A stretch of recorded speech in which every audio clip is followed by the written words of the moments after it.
Bonsoir à toutes et à tous.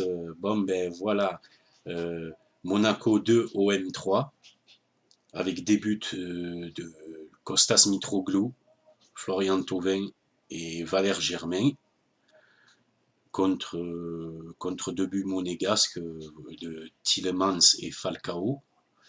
Donc voilà, un OM conquérant qui a réussi à gagner un match contre un gros, et en plus chez un gros, faut le préciser, parce que le match il était à Louis II, même si, euh, même si au niveau de ce qu'on a entendu, on avait l'impression d'être au Vélodrome, quoi, parce qu'on n'entendait que les supporters de l'OM qui ont mis le feu, quoi, fait le feu dans le bon sens, hein, pas dans le sens fumigène, tout ça. Non, ils ont mis le feu en termes d'ambiance, et voilà. Euh, que dire du match, un, un match peut-être référence, enfin, on l'espère, qui amènera peut-être l'OM sur le podium cette année. Ce serait génial. Ce serait génial d'être sur le podium parce que ça aiderait vraiment le projet à avancer. Voilà, que dire de plus. Johan Pelé, Johan Pelé, il a pris deux buts, mais bon, que, qu'est-ce qu'on peut dire, c'est difficile à analyser, quoi, parce que c'est avant tout des erreurs défensives, les deux buts. Donc voilà, les autres en face, ils ont été réalistes, et puis c'est tout, quoi. Voilà, Hiroki Sakai, Supa Sakayajin, le guerrier. Voilà, que dire de plus sur lui? C'est un gars qui se sacrifie pour le collectif. C'est vraiment un super mec. Je suis content de l'avoir dans notre effectif encore, parce que c'est sa troisième saison avec nous. Et franchement, moi, je suis tellement content de l'avoir. Je suis tellement content parce qu'il fait tellement de bien. C'est et voilà, remarquable, Hiroki. Fier de toi. Euh, Adil Rami.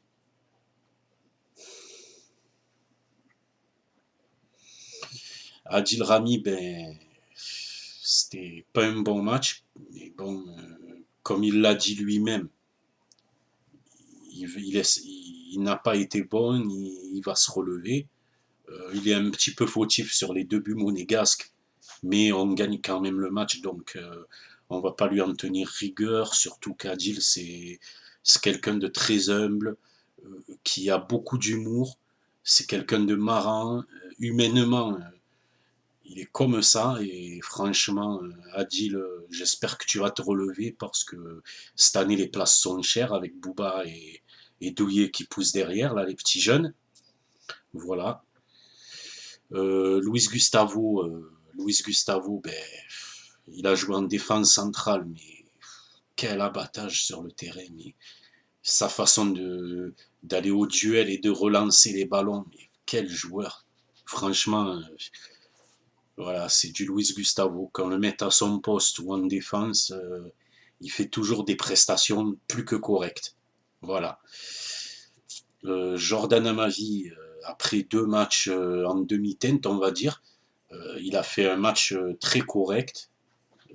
Franchement, ça fait du bien de le voir revenir à ce niveau-là. Voilà, c'est ce Jordan-là qu'on veut voir, mais il va falloir travailler les relances, parce que les relances, c'est pas trop ça. Euh, Morgan Sanson, masterclass, quatrième masterclass en Ligue 1 sur les quatre matchs. Voilà. Que dire, pour l'instant, c'est l'homme du début de saison, faut le dire. Même si c'est pas lui l'homme du match aujourd'hui, parce qu'il y a eu son coéquipier Kevin Strootman, la recrue qui arrive de l'AS Rome et qui a disputé ses premières minutes avec l'OM, et qui d'ailleurs a fait un match gigantesque. Sa prestation, elle a été gigantesque, tout simplement. C'est l'homme du match. Voilà, c'est un joueur de classe mondiale que je suis content de compter dans notre effectif et qui va nous apporter beaucoup, beaucoup de bonnes choses. Dimitri Payet. Alors Dimitri Payet, début de saison un peu compliqué, comme chaque année d'ailleurs. C'est toujours les débuts de saison, c'est un petit peu plus compliqué, mais, mais, sa prestation reste correcte et il a encore fait une passe décisive. Donc ça parle pour lui quand même. Mais on attend d'avoir un meilleur Payet que ça, quoi. Et ça va venir. Lucas Ocampos, j'ai bien aimé son esprit combatif, mais il va falloir travailler la technique parce que techniquement, il y a quand même il y a quand même des manques et maintenant il y a une vraie concurrence à son poste. Voilà, avec l'arrivée de Nemanja Radonic, d'ailleurs Dobrodowski ou Marcia. Voilà, que dire de plus. Bounassar, Bounassar, il a fait un match correct dans son poste de formation d'ailier droit. Voilà. Et Kostas Mitroglou, tu m'as régalé, Kostas. Aïe, aïe, aïe, quel match de folie tu nous as fait. Un match plein. Il a souvent décroché pour participer au jeu. D'ailleurs, ça lui a plutôt bien réussi parce il nous a sorti un geste de grande classe, quoi, en faisant un petit pont sur son adversaire d'une manière que Stéphane Guy a qualifiée de peu académique, mais c'est des gestes que certains champions du monde n'ont pas tenté. Suivez mon regard. Voilà. Et pour finir, ben, les rentrants, Florian Thauvin, il rentre, il y a 2-1 pour Monaco, il rentre, il fait gagner le match. Voilà. Il retourne la situation. Un but, une passe décisive d'ailleurs, en 30 minutes. Voilà, il a retourné le match en faveur de l'OM. Donc, les gneu Thauvin n'est pas bon contre les gros. Maintenant, voilà, vous avez votre réponse. Hein. Valère Germain, alors je suis content pour lui qui marque, surtout contre son ancien club, euh, et, et en espérant que ce but le mette en confiance. D'ailleurs, il a joué comme un 9,5, parce que quand il est rentré, Mitroglou était resté sur le terrain.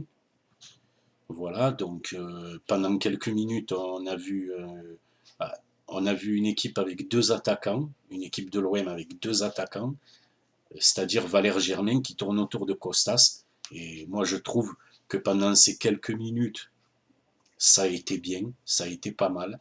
C'est quelque chose qu'on aimerait revoir. Et Bouba Camara, ben, Bouba, pas assez de temps joué pour être jugé. Voilà. N'oubliez pas de suivre notre compte Twitter, notre unique compte Twitter Univers Marseillais, ainsi que nos pages sur Facebook Univers Marseillais et le journal de l'OM. Allez, peace et Forza.